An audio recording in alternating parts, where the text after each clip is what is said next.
Парите биле сокриени, односно содзидани во зид во куќата на родителите на осомничениот судија Ѓоко Ристов.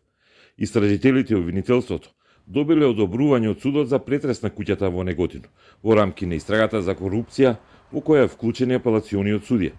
И денеска успеале да најдат 350.000 евра.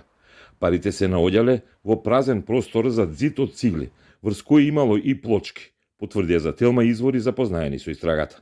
Денеска беше извршен детален претрес на локација во Неготино, во домот на родителите на сега осомничениот судија, каде со зидани во простор во зидот до овој момент се пронајдени 350.000 евра, за кои постои сомнение дека биле незаконски стекнати и прикриени.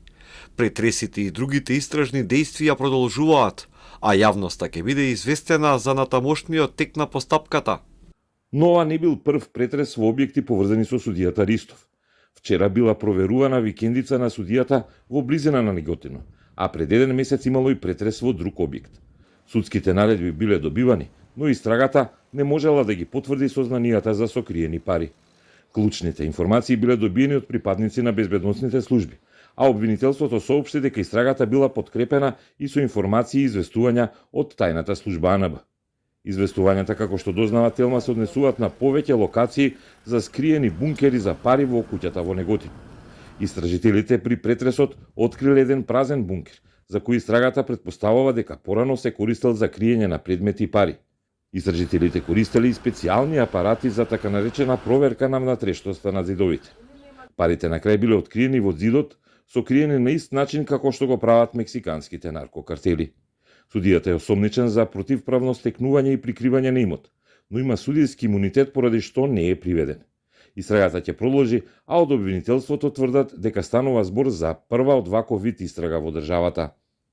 Станува збор за една од најопсежните истраги поради сомненија за висока корупција во нашата држава досега, која е подкрепена со информации и известувања од Агенцијата за национална безбедност.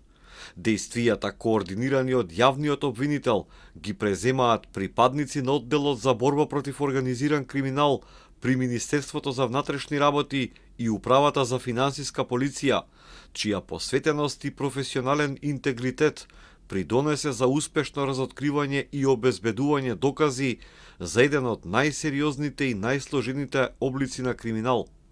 Истрагата е отворена на средината на декември, по апсењето на адвокатот и поранешниот државен правобранител Фехми Стаф, кој како бранител на бегалецот Љупчо Пецов Ѓаволот му зел 50.000 евра за да му среди и подмити судија за да му замени затвор со домашен притвор. Во тој предмет, ОЕГОК првично соопшти инволвираност на апелационен судија без да прецизира повеќе детали и да го спомне името на Ристов. Стафа е во притвор, а неговиот клиент Пецов Ѓаволот доби куќен притвор после 2-годишно бегство.